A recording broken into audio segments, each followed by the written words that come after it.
Karibu tujifunze pamoja kesha la asubuhi leo Jumatatu, Mei 4, 2026. Tutajifunza somo linalosema Roho Mtakatifu msaidizi wetu. Fungu la leo linatoka katika kitabu cha Warumi 8:14. Linasema, kwa kuwa wote wanaoongozwa na Roho wa Mungu, hao ndio wana wa Mungu.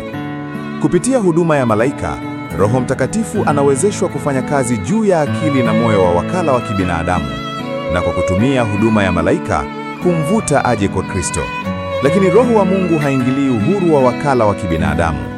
Roho Mtakatifu ametolewa ili kuwa msaidizi, ili kwamba mwanadamu ashirikiane na Mungu, na ni kazi yake kuivuta roho, lakini bila kulazimisha utii.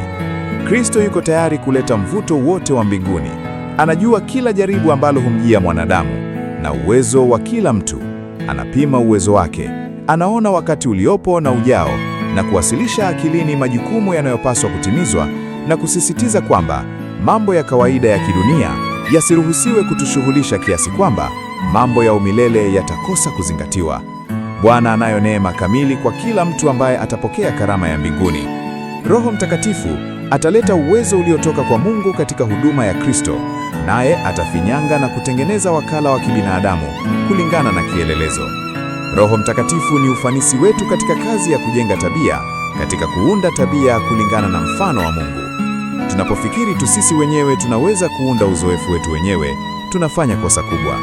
Kamwe sisi wenyewe hatutaweza kupata ushindi dhidi ya majaribu. Lakini wale wanao imani ya kweli kwa Yesu Kristo watawezeshwa na Roho Mtakatifu. Mtu ambaye moyoni mwake imani inadumu hatakuwa hekalu zuri kwa ajili ya Bwana. Anaongozwa na neema ya Kristo.